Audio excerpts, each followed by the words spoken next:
irmãos, que a graça e a paz do nosso Senhor Jesus Cristo esteja com a vida de cada um de vocês. Amém?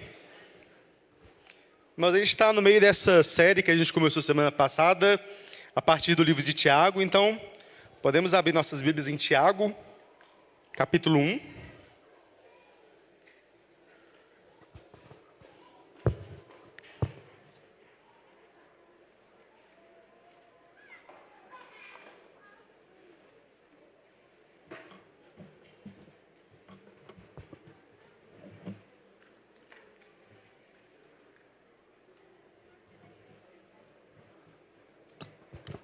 Nós estamos aqui com essa série, né? A fé à prova.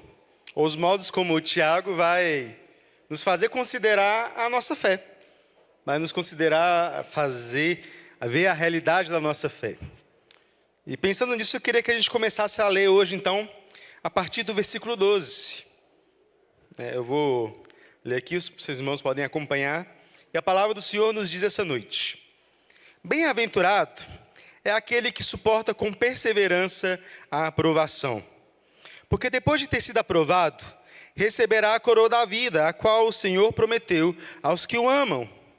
Ninguém ao ser tentado diga: sou tentado por Deus.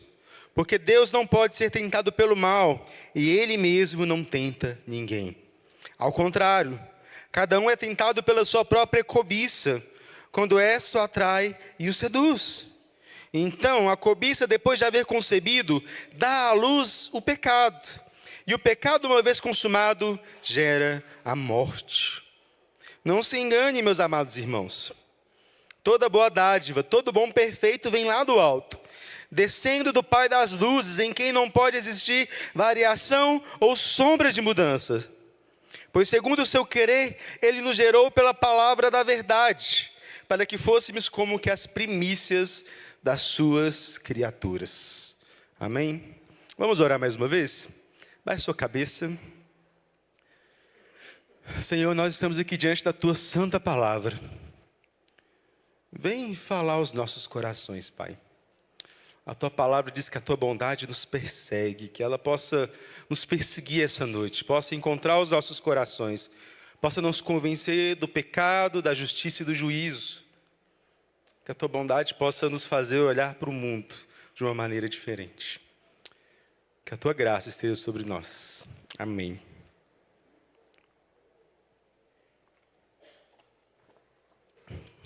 Meu irmão e minha irmã, até onde vai a sua confiança de que Deus é bom? Até onde vai a sua confiança na bondade de Deus?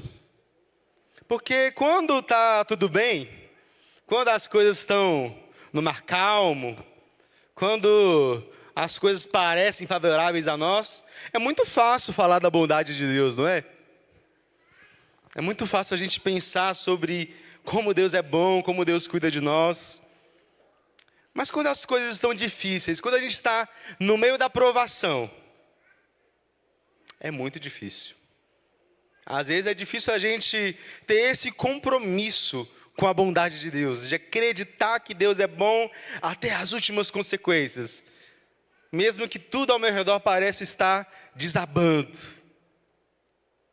Recentemente eu li um livro que me impactou muito, chama Quo Vadis, que é uma frase em latim, que é uma ficção que conta para nós a história dos primeiros cristãos nos tempos de Nero, o imperador Nero, e sobretudo sobre a perseguição que esses primeiros cristãos sofreram após o incêndio de Roma.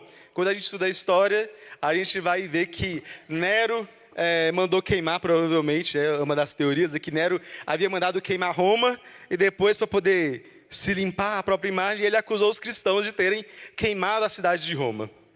E então ele começou a fazer ali vários espetáculos e assassinar vários cristãos.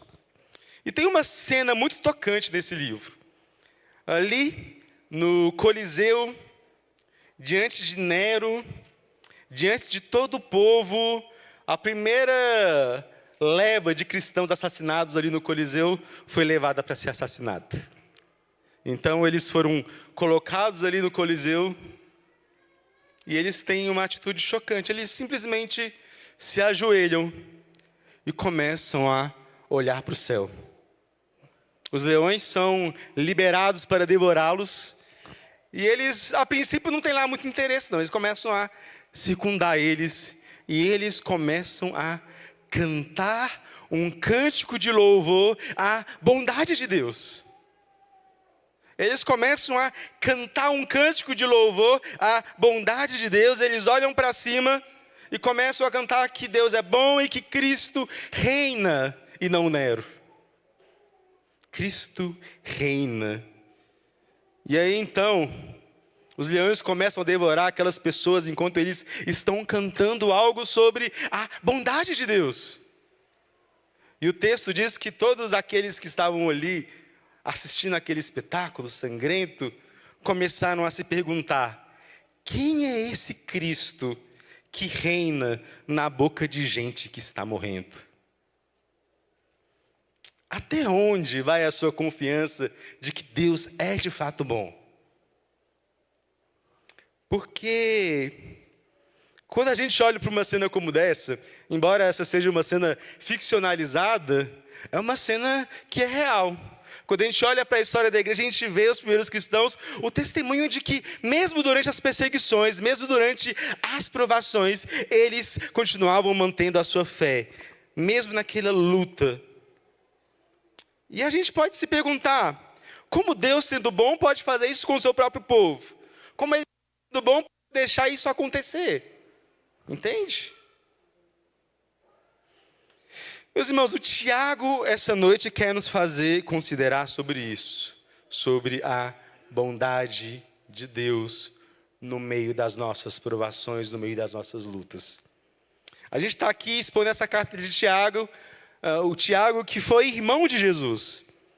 E ele está escrevendo aqui, no primeiro versículo, ele diz para uma igreja dispersa.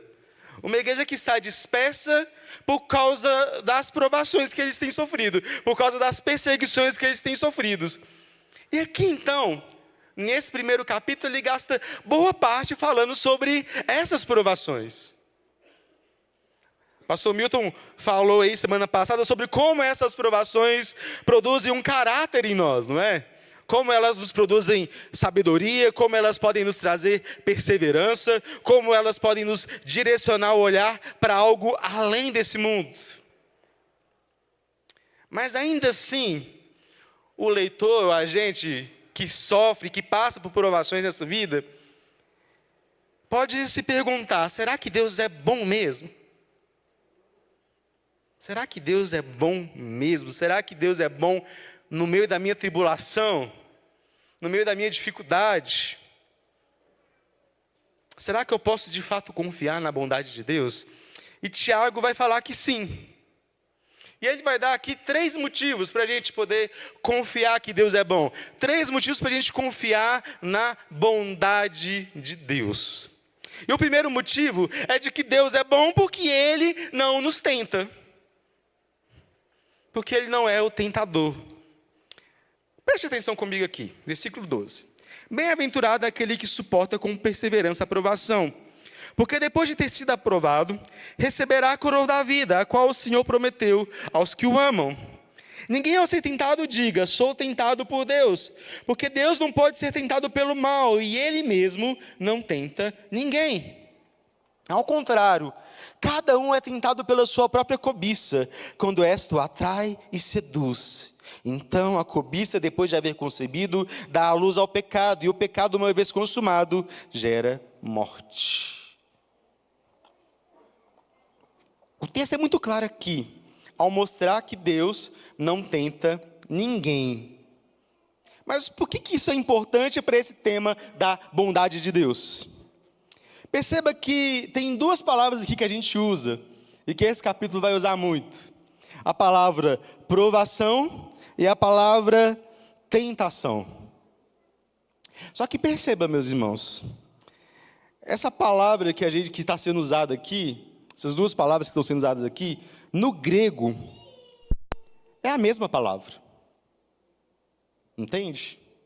É a mesmíssima palavra. E embora a gente traduza elas de modo diferente, e eu vou explicar por que a gente traduz elas de modo diferente, elas são a mesma palavra. Isso tem um porquê. No grego, essa palavra tem um sentido muito amplo. E algumas línguas não vão ter palavras para descrever todas as nuances de um sentimento. Correto? E aqui, então, essa palavra é uma palavra ampla que é usada em vários contextos e que num contexto significa uma coisa num sentido e em outro sentido outra coisa. E aqui a gente percebe que esses dois sentidos da palavra estão sendo usados por Tiago. Tiago fala de provações e Tiago fala de tentações. Só que tanto a provação quanto a tentação são modos que estão ligados ao sofrimento nesse mundo. Ambas as coisas estão ligadas a um certo teste que nos faz sofrer. Algo que nos faz passar ali por alguma coisa. Só que qual que é a diferença então entre provação e tentação? A sua origem e o seu objetivo. Entende? A provação, meus irmãos, ela tem uma origem divina. O tempo todo nós somos guiados aqui no primeiro capítulo a nos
a prova impossível de ser feita, querendo fazer com que vocês caiam em tentação, não é?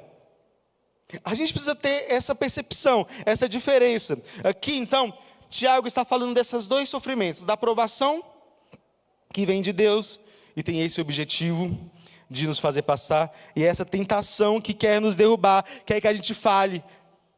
Uma tem como objetivo nos dar a coroa da vida. Outro, no final do caminho, gera a morte. É isso que Tiago está trazendo. E Tiago está querendo deixar bem claro uma coisa. Eu falei aqui que Deus é o autor das provações, porque Ele quer nos aperfeiçoar. Mas Deus não é o autor das tentações. E Tiago deixa isso bem claro. Deus não tenta ninguém. Por quê? Porque o caráter de Deus é bom. Deus não tenta ninguém e ninguém pode tentar Deus, por causa do caráter bondoso de Deus. E é isso que Tiago quer tentar nos fazer entender aqui. Porque isso é importante, meus irmãos, porque o problema do sofrimento humano que advém das tentações é como se Tiago estivesse olhando para a gente dizendo: existem provações, existem sofrimentos, existem dificuldades que você vai passar nessa vida, que Deus quer que você passe, para te aperfeiçoar, para te fortalecer. Mas existem sofrimentos e dores nessa vida que não provêm de Deus. Existem dores e sofrimentos nessa vida que Deus não é o responsável. É como se Tiago estivesse dizendo: ok, estamos falando sobre a bondade de Deus e sobre os sofrimentos, mas tem sofrimento que o responsável é você mesmo. É como se ele estivesse aqui ecoando um pouquinho de Eclesiastes 7:29. Deus fez o ser humano reto, mas ele se meteu em muitos problemas. É isso. É como se Tiago estivesse dizendo: olha, beleza, tem problemas que vão vir na sua vida, E a gente vai lidar com eles aí, que são problemas bons, que Deus está trazendo. Mas tem problema que é você mesmo que está trazendo para a sua própria vida. Tem sofrimento que vem de você. E isso aponta então que, diferente da origem divina da aprovação, a tentação tem outra origem. E é interessante a gente notar uma coisa. Tiago, ele é muito dependente da sabedoria bíblica, de Provérbios, Eclesiastes, mas ele é muito dependente também, ele faz várias alusões e citações ao Sermão do Monte de Jesus. E quando a gente fala de tentação, existe uma parte muito querida por nós no Sermão do Monte, que eu creio que todos aqui devem saber de cor, ou espero que saibam, que é o Pai Nosso, não é? E ali no Pai Nosso, Jesus nos ensina a orar: não nos deixeis cair em tentação, mas livrai-nos do mal. O que a gente às vezes não percebe é que mal aqui pode ser traduzido como livrai-nos do maligno. Livrai-nos do maligno. E na oração do Pai Nosso, Jesus já está nos ensinando então quem que é aquele que é a origem das tentações.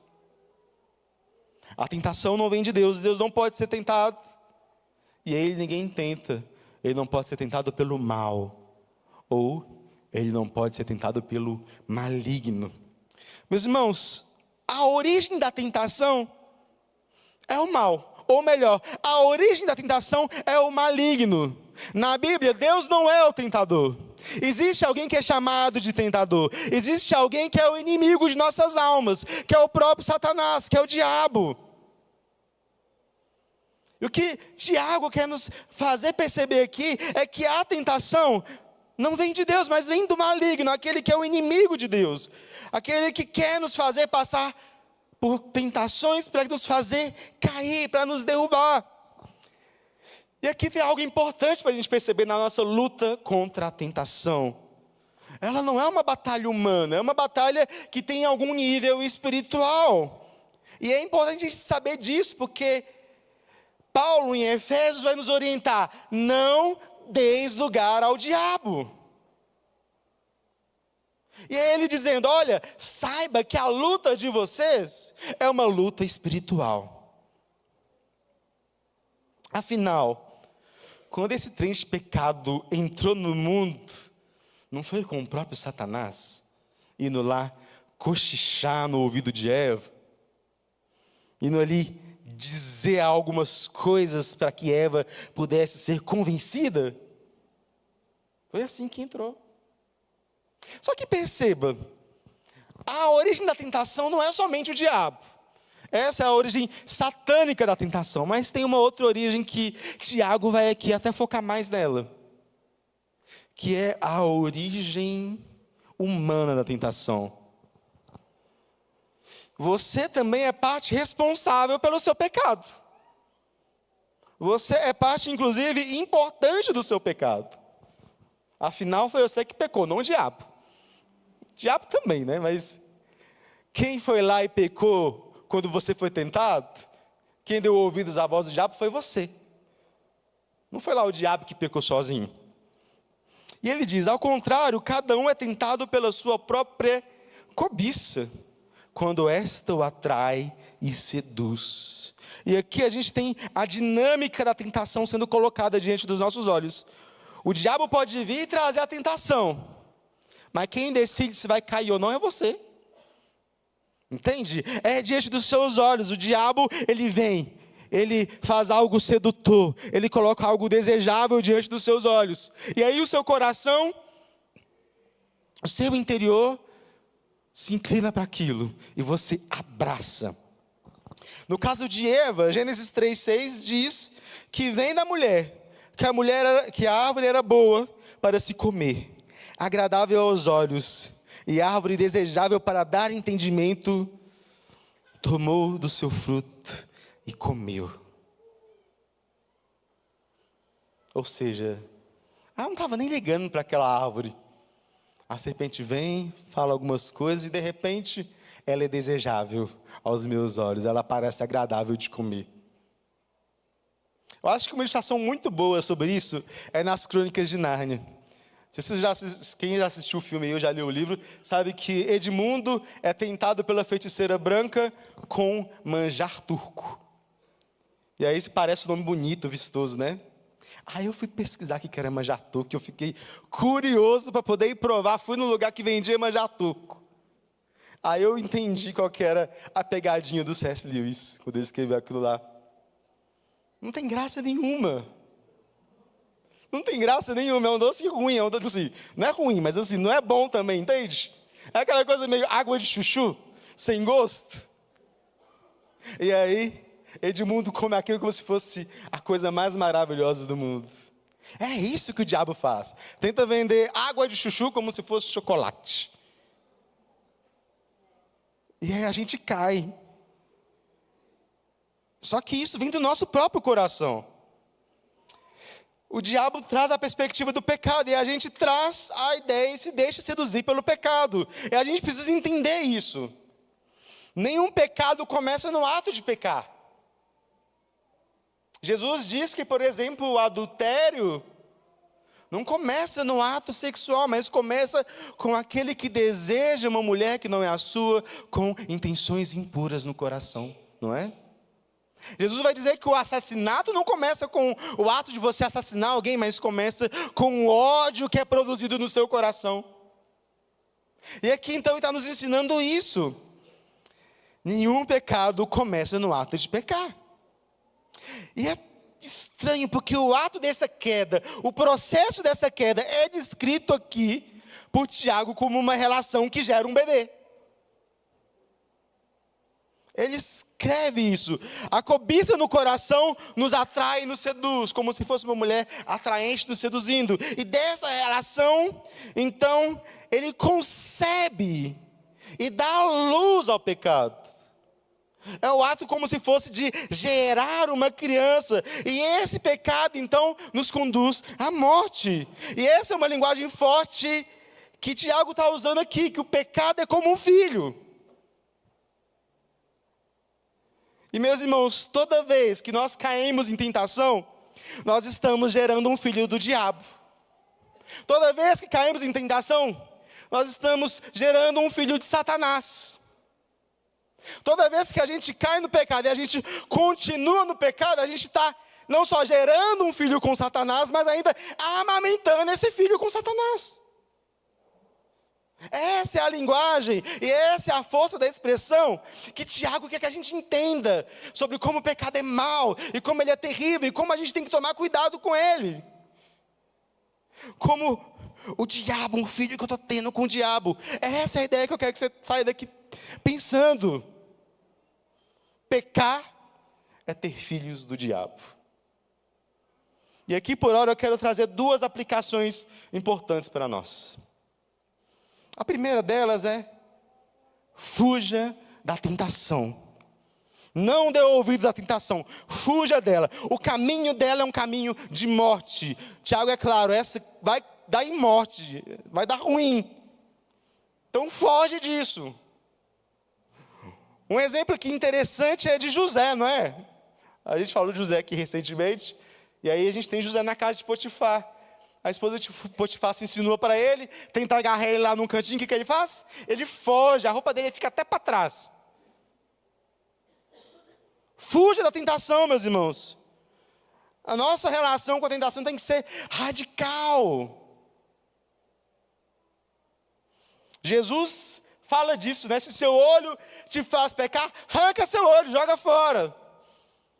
Se sua mão te faz pecar, corta a sua mão. Não mantenha esse tipo de relação com o diabo. Foge disso. Entende? Não fica ali perto demais da tentação. Tem um amigo que uma vez disse, né? Esse negócio de fugir da aparência do mal é sério mesmo. Porque a Bíblia diz que até o diabo a gente tem que resistir, né? Resistir ao diabo. Mas ele fala, fuja da aparência do mal. É para fugir, é para correr. Entende? Mas uma segunda aplicação, uma segunda lição que eu quero trazer aqui no meio disso, isso é: considere as provações e as lutas que você tem passado. Tem lutas e provações que você está passando, tem dificuldades na sua vida, que são, de fato, coisa que Deus está trazendo para poder te aperfeiçoar. Mas tem, meus irmãos, lutas e dificuldades na sua vida que vêm do seu pecado. Talvez você esteja lutando com uma situação, ou sofrendo por uma situação, e passando provações terríveis, por causa da sua rebeldia contra Deus, por causa dos filhos do diabo que você está amamentando, e que você tem que largar. Reconheça isso, reconheça essas lutas, essas provações, não como algo que Deus está trazendo, mas como prova da sua burrice, de cair no pecado, de não cuidar do seu próprio coração. E se esse for o seu caso, se esse for o caso do seu sofrimento, eu quero te dizer que você não precisa ficar carregando por aí os filhos do diabo, não. Você pode matar o seu pecado. Você pode matar o seu pecado. Deixe-me apropriar aqui das palavras do apóstolo João. Eu vos digo isso para que vocês não pequem. Mas se vocês pecarem, vocês têm um advogado junto ao Pai. Você tem um advogado. Se você já caiu em tentação, você não precisa ficar agora vivendo uma vida sofrida e refém do diabo, refém das armadilhas dele. Você não precisa continuar no pecado. Você pode entregar esse sofrimento para Deus e deixar Deus te pastorear, te transformar, cuidar do seu coração, porque Jesus Cristo morreu pelos seus pecados, Jesus Cristo morreu para te perdoar e para te libertar do império das trevas. É para isso que Jesus morreu, para que você não tenha que ficar aí nesse sofrimento. Consequências vão ter, mas a liberdade de saber que você não está mais ligado a Satanás, isso é maravilhoso. É a liberdade que você pode ter, é a liberdade que Jesus te chama para viver. Arrependa-se, porque Deus é bom. Por isso que Deus quer que a gente olhe para a bondade dele, porque a bondade dele é tão grande que nos ajuda a não cair em tentação. A gente pode orar isso para ele. E se a gente cair em tentação, a gente tem Jesus Cristo, que pode nos livrar, que pode nos salvar, que pode nos purificar, e que pode nos fazer dar novos passos. A gente tem esse acesso a ele, porque Deus é bom. Ele não nos tenta. Não é dele que vem essas tentações, e por isso ele pode resolver esse problema para nós.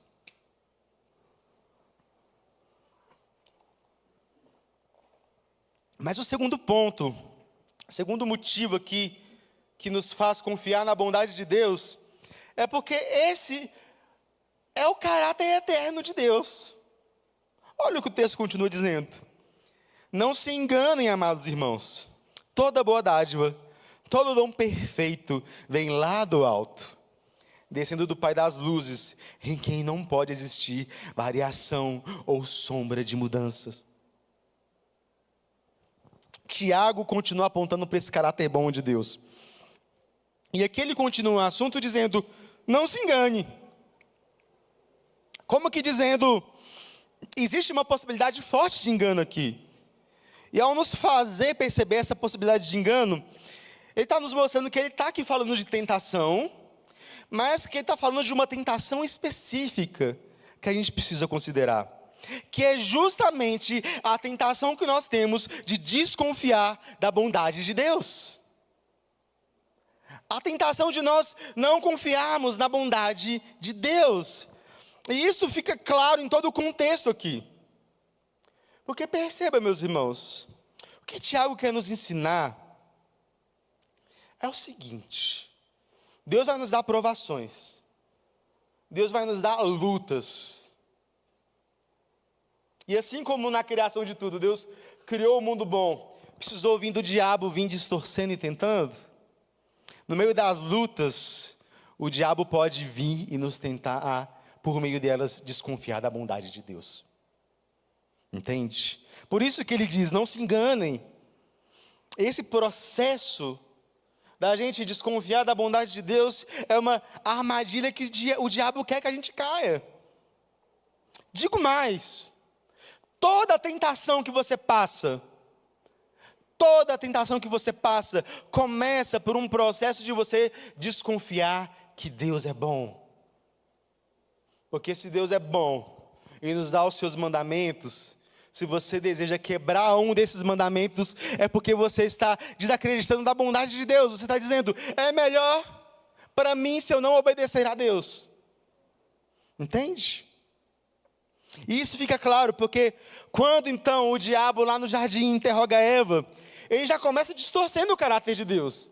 Ele chega para ela e diz, Eva, não é verdade que Deus não deixou comer de nenhuma árvore do jardim? O diabo sabia que havia apenas uma árvore que não podia ser comida. Satanás sabia, mas ele chega e faz um argumento meio que exagerado. Ó, Deus não deixa vocês comer nada aqui. Como que dizendo, olha só como é que esse Deus é terrível de não deixar você fazer alguma coisa. E Eva diz, não é bem assim não, serpente. Eu só não posso comer daquela árvore, porque senão eu vou morrer. Então ele distorce o caráter de Deus, chamando Deus de mentiroso. Não, Eva, você não vai morrer não. Muito pelo contrário. Se você comer desse fruto, você vai ser que nem Deus, e Deus não quer que você seja que nem Ele. Entende? Chama Deus de mentiroso. Distorce, dizendo, Deus não é bom. Deus não tem um caráter bondoso. Deus não é generoso. Ser tentado, meus irmãos, é desconfiar que Deus não é bom, que a lei de Deus não é correta. Quando a gente é chamado a desobedecer a Deus, é a gente dizendo, Deus não é bom. E aqui Tiago nos lembra que a bondade de Deus não é algo opcional. A bondade de Deus não é algo que é transitório ou passageiro, não. A bondade de Deus é um dos seus atributos eternos. E aqui então no centro, no coração dessa passagem ele diz, toda boa dádiva, todo dom perfeito vem do Pai das luzes, em quem não pode haver sombra de variação ou mudanças. Deus não foi bom quando criou e deixou de ser bom. Deus não foi bom ontem, quando aconteceu uma grande bênção na minha vida, e deixou de ser bom hoje, quando aconteceu uma tragédia. Não, meus irmãos, a bondade de Deus não é algo passageiro, a bondade de Deus não é algo que varia, não é variável. A bondade de Deus é eterna. A bondade de Deus vem parte do seu caráter. Meus irmãos, quando foi que Deus deixou de ser bom?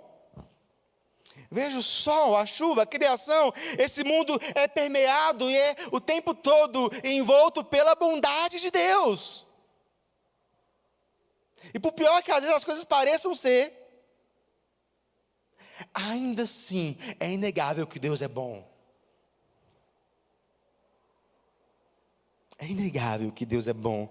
É inegável que acontecem coisas boas. É inegável que o sol vem e vai para justos e injustos, e que a chuva vem e vai para justos e injustos, e que mesmo aqueles que andam em rebeldia contra o Criador, ainda assim são abençoados com a bondade dEle.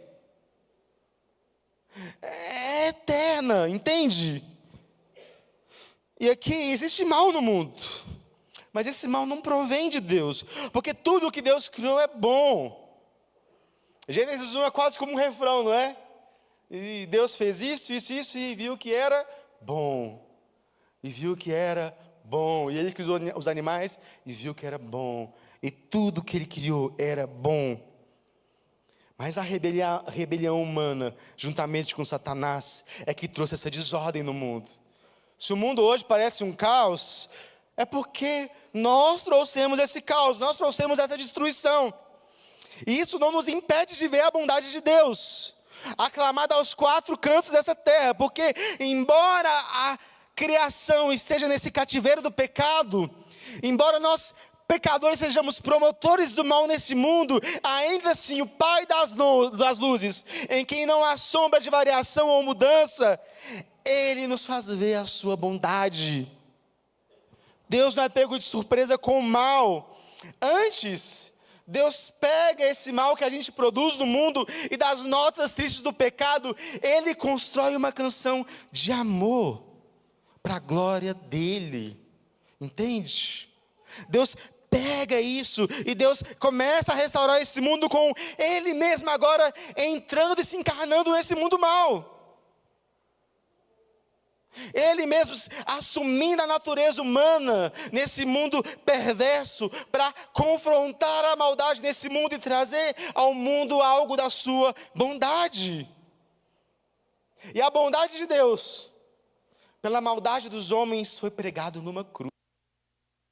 Quando a gente olha para a cruz, a gente vê Deus trazendo toda a maldade do ser humano e convertendo ela agora em grande bênção, na medida em que Ele agora faz da cruz, o ícone da maldade, um ícone da redenção, porque ali Ele começa um reino, ali Ele começa a subverter a ordem desse mundo e trazer agora a bondade de Deus de novo para os eixos, entende?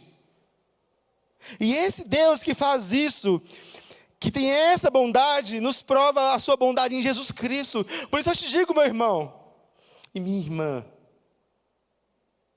se você está desconfiando da bondade de Deus, por um minuto sequer, olhe para Jesus, olhe para aquela cruz, olhe para o Deus que, sendo bom, perfeito e justo, decidiu se encarnar e decidiu por amor entregar a sua própria vida por você. Porque aí a gente vê a eternidade da bondade de Deus. A gente vê como Deus é bom, inclusive com pessoas más, que geram filhos do diabo como eu e você. E a gente vê então a glória dessa bondade sendo espalhada em nossas vidas. Essa é a prova da bondade de Deus. Quando a gente olha para a bondade de Deus, meus irmãos, a gente pode vencer o maligno, a gente pode vencer o tentador, a gente pode vencer o diabo.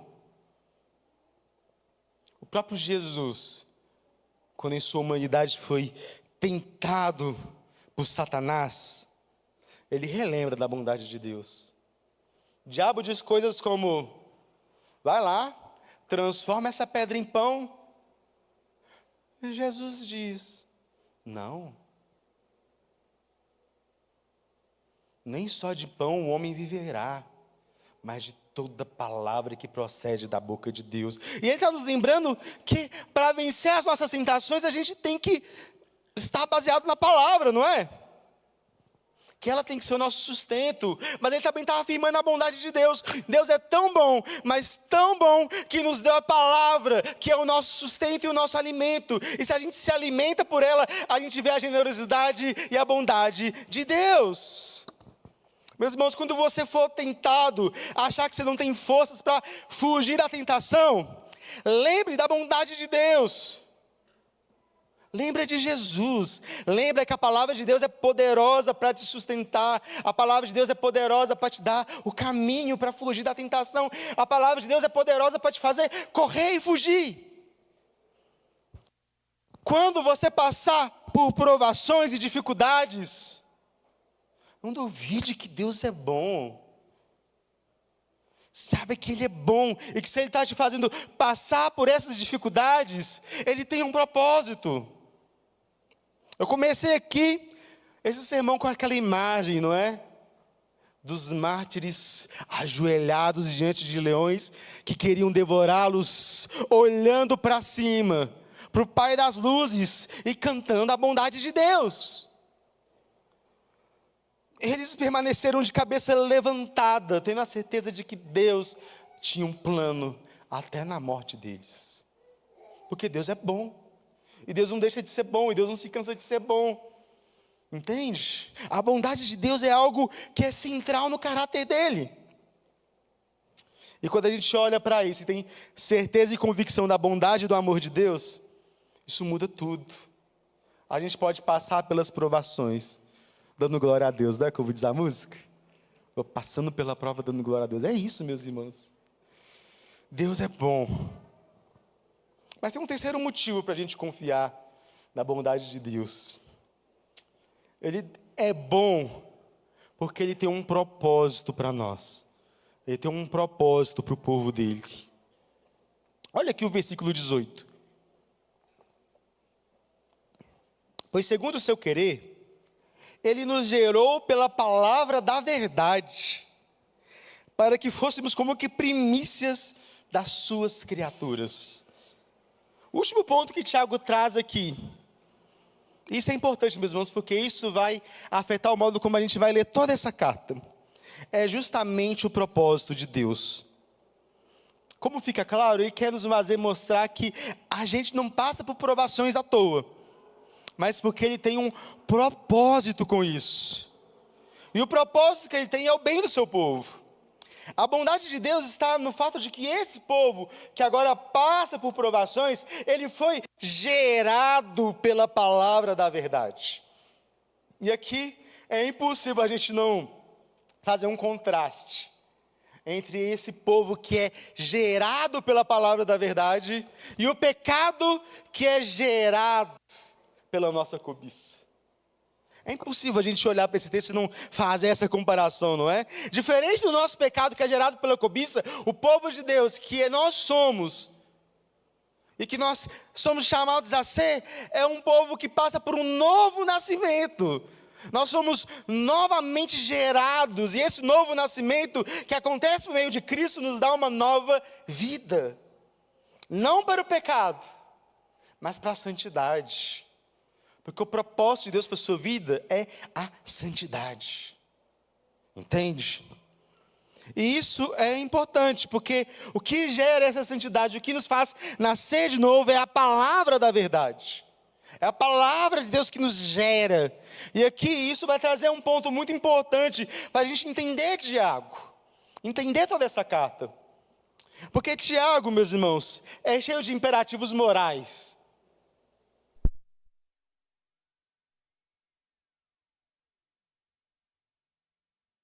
Uma disputa entre Paulo e Tiago, cenas dos próximos capítulos, não é?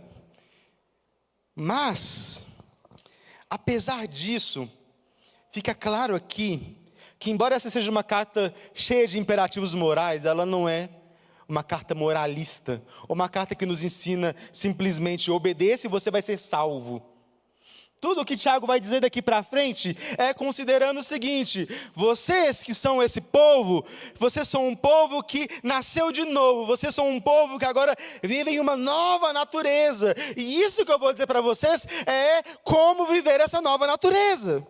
É como você agora foi chamado a viver pela graça, o caráter de Cristo.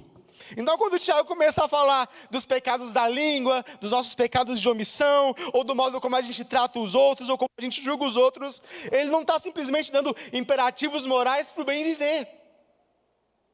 Ele está aqui nos dizendo: você é crente, você foi gerado de novo pela palavra de Deus, você agora está em Cristo, você é nova criatura, e portanto, você agora deve viver assim.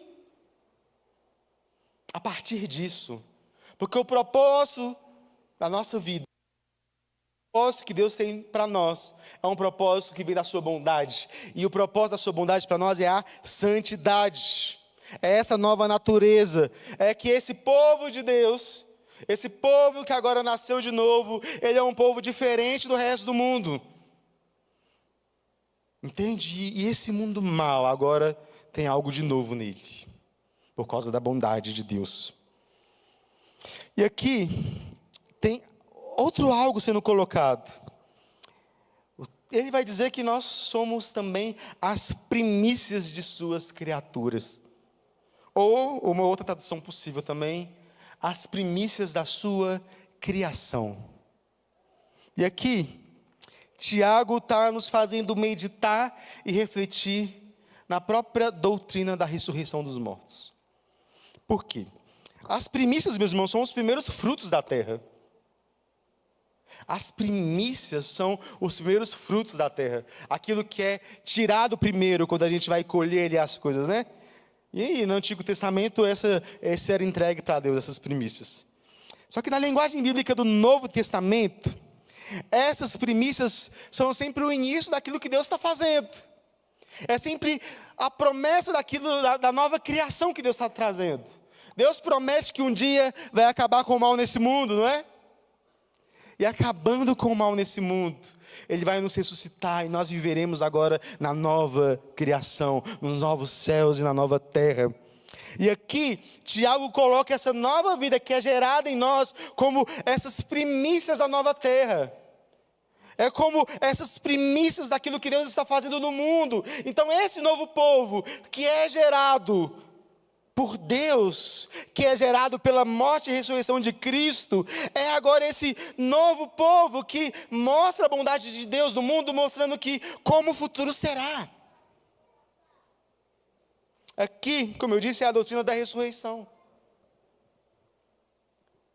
No versículo 12, ele fala da coroa da vida que a gente está correndo para ela, não é? E essa coroa da vida que a gente está correndo para ela é o quê? É a ressurreição dos mortos. É o dia em que nós vamos ser novamente vivos e que toda a criação será dada a nós como um renovo. Agora, como se fosse o presente de Deus a nós. Porque nós perseveramos, porque nós corremos a carreira, não é?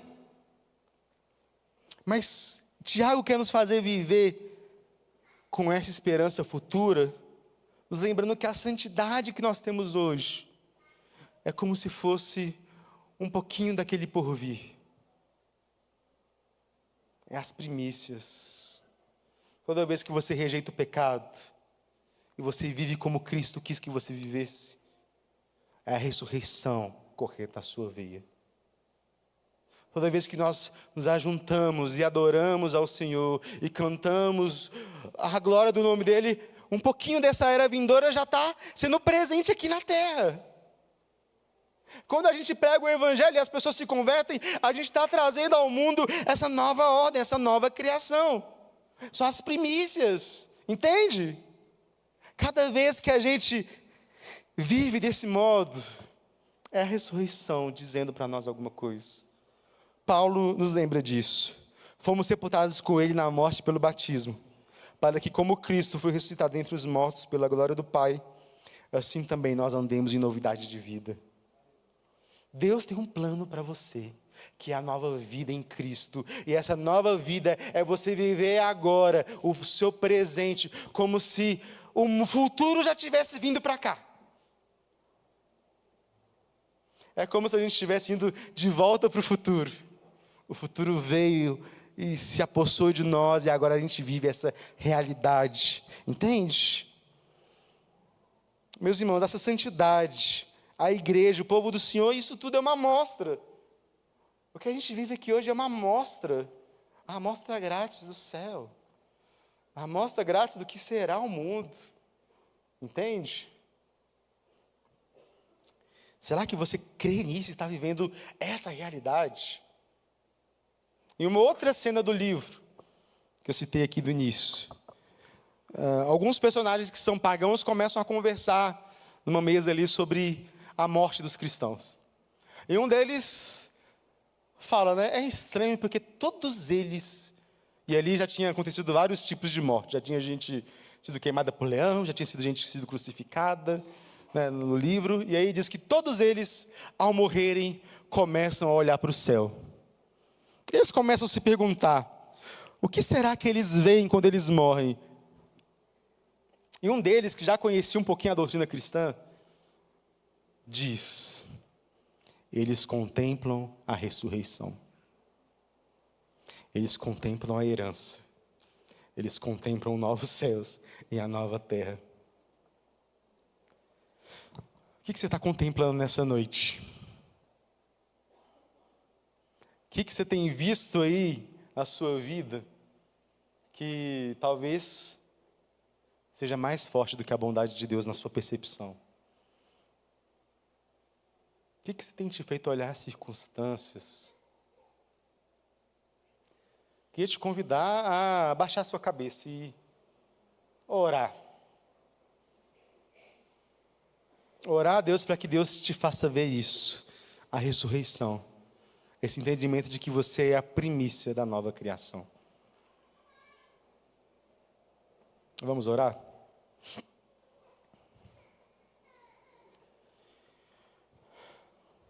Deus, estou aqui diante do Senhor, ó Pai, colocando as nossas vidas, a vida do teu povo diante de ti. Venho aqui te pedir perdão pelas vezes em que nós caímos em tentação, pelas vezes em que o nosso pecado veio nos atrapalhar, pelas vezes em que nós ouvimos o sussurro e a voz do diabo. Ó Pai, como o Senhor Jesus nos ensinou, eu quero dizer, não nos deixe cair em tentação, mas livrai-nos do mal. Livrai-nos do maligno nessa noite, Pai. Nos faz agora ver essa realidade dessa nova vida que está diante de nós. Nos faz ver a Tua bondade, Senhor, a bondade do Senhor que nos restaura, a bondade do Senhor que nos inspira. Não nos deixe viver nas garras de Satanás, mas nos faz viver em Tuas mãos, diante da bondade do Senhor, diante do Teu querer justo. Que essa nova vida que é gerada em Cristo possa, de fato, trazer vida aos nossos corações, ao coração de cada pessoa aqui essa noite, Senhor. Ó Pai, nos faz olhar para a Tua glória, nos faz olhar para a Tua bondade, sabendo que ela é eterna, que ela é imutável, que ela não muda, que ela não é passageira. Nos faz confiar na Tua bondade, mesmo em meio às tribulações, mesmo em meio às guerras, mesmo em meio às lutas diárias. E nos faz ter certeza que, mesmo essas são para o nosso bem. Porque todas as coisas cooperam para o bem daqueles que amam a Deus. Ó Deus,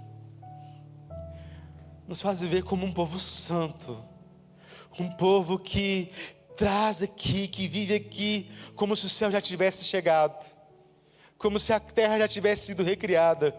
Nos faz viver aqui como ressuscitados, como gente que vive o futuro, como gente que traz ao mundo a bondade do Senhor, que declara diante do mundo mal que o Senhor é bom, porque as nossas vidas mostram isso. É no nome de Jesus que eu te oro e agradeço, Pai. Amém.